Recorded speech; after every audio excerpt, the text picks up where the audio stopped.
Hello everybody, and I'm here on day 2. See how long I can keep this going this time around.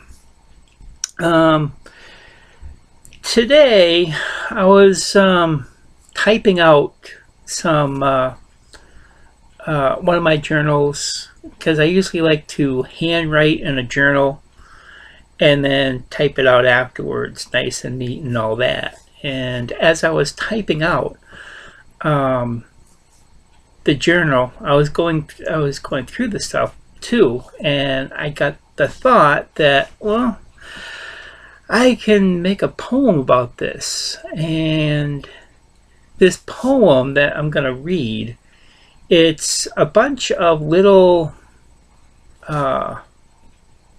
just little thoughts, but just a bunch of little thoughts. And I saw how they worked all together, and so I just kind of put them together. And that's one of the things that why when people say, I want to write, what should I do? Well, I always say you should keep a journal. You should always keep a journal. Even if you don't want to write, you should still keep a journal. Because this is one of the things that journals do.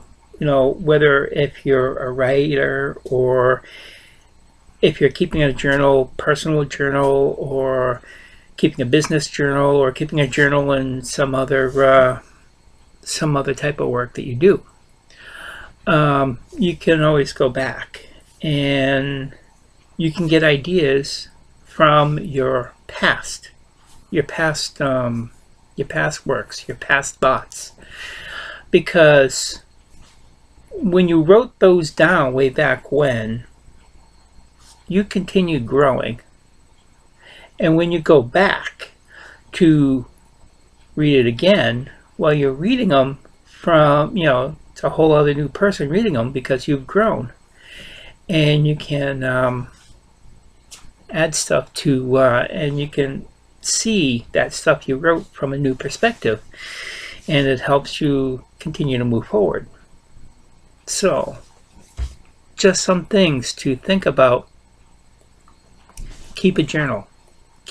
Start today, whether it be on a cell phone or a notebook. I always like a notebook, and I like writing it down. It's my favorite pen. Well, I just bought the pen, but I've had these pens before. They're refillable. I like it because they're small, and I don't know. Anyways, writers and their pens. I bet you if you're a writer, you have a favorite pen. Anyways, I like writing in the book. And the other thing too about writing in the book, if your cell phone is down, and you have your notebook, and I always carry your notebook around, you don't have to put up your phone and just even though I don't type with my thumbs, I'm more use a swipe. You can just write, and you write as a full stream of consciousness. Just make sure it's neat so you can go back and reread it, and then type it like I like to do, and get to the typing process. There's some things, I've written this 2 years ago, and I haven't had a chance to type it yet. My life's just been crazy. Anyways,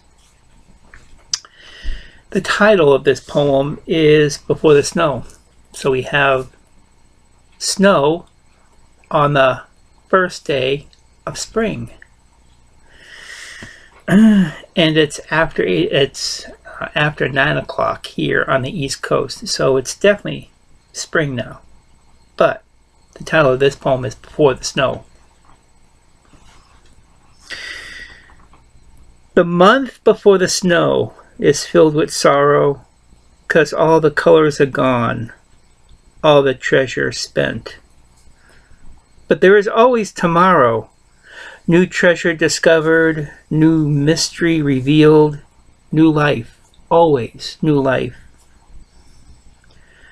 cold November night, I sit on my porch with an ache in my body. I see a car pass on the street and think of the year.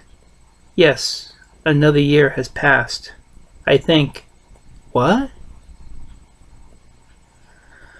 The full moon looks through the barren branches of the spruce on the little squirrel collecting its nuts.